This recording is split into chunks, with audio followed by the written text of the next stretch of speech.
Imagine climbing into a wooden box and letting 20,000 pounds of dirt rain down on top of you for a week. To survive those 7 days underground, the provisions are incredibly limited.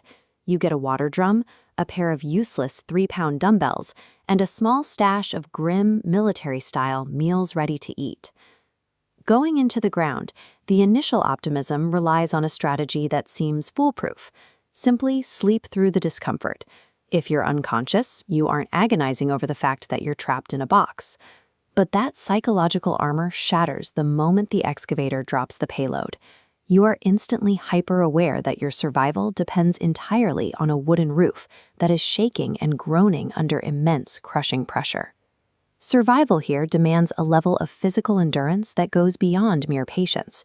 It is an immediate test of a body forced to remain functional while pinned beneath a literal ton of earth. By the second day, the coffin turns into a biological vacuum. When the human body is totally stripped of external stimuli and forced into complete immobility, it rapidly begins to deteriorate.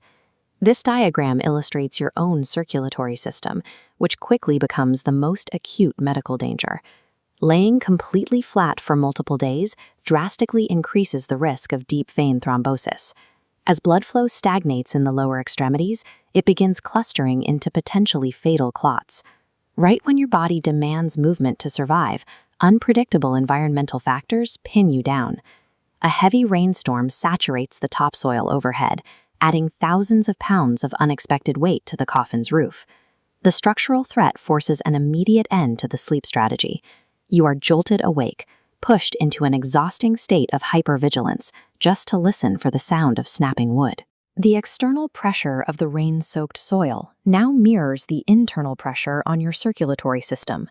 The challenge has evolved into a dual fight against the crushing environment and the rapid deterioration of your own metabolism. Underground survival quickly descends into a logistical nightmare.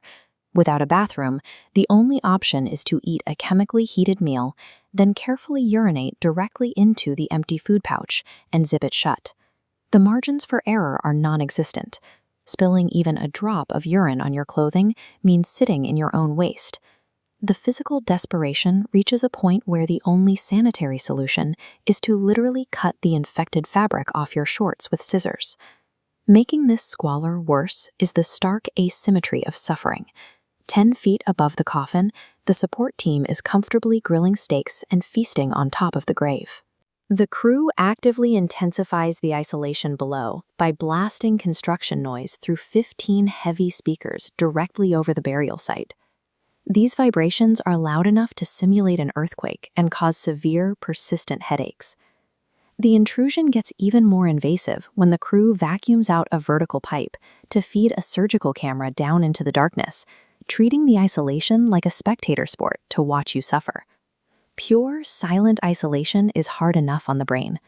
Dealing with a support system that intentionally annoys you accelerates mental fatigue far faster than a quiet room ever could. By the 5th day, the mind hits a critical wall of understimulation. Starved of novelty and sunlight, the brain begins to genuinely panic. The initial reaction is physical aggression, punching the wooden walls out of sheer boredom. But that manic energy quickly flatlines into profound apathy, leaving the body without even the motivation to prepare a simple meal. This psychological depletion ultimately manifests in sudden, spontaneous crying. There is no distinct trigger. It is simply the final symptom of an entirely exhausted emotional and physiological system. Right in the middle of this despair, the surface team hacks an internet connection down to the box. The brutal low is jarringly interrupted by a massive digital milestone, crossing the 200 million subscriber mark live from a grave. A dopamine spike in a confined space is dangerous. Once the brief celebration fades and the screen goes dark, the resulting chemical crash leaves the physical body feeling profoundly trapped and even more alone. Day 7 marks the peak of the stunt's physiological risk. After 168 hours horizontal, the act of simply returning to the surface becomes the most dangerous maneuver of the week. This model illustrates the vascular adaptation the body undergoes after 7 days laying flat. Standing up suddenly means gravity violently forces fluid down into the lower extremities, carrying the terrifying risk of dislodging a fatal blood clot. The extraction itself is an intense sensory overload. The massive excavator claws through the final layers of earth until a blinding, hazy sliver of unvarnished sunlight pierces the pitch-black ceiling.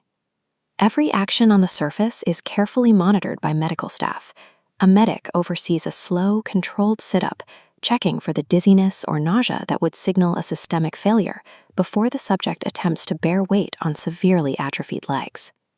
Emerging without collapsing proves a harsh reality. Digital milestones of this magnitude are bought with absolute physical agony and a sheer, stubborn refusal to let the body quit.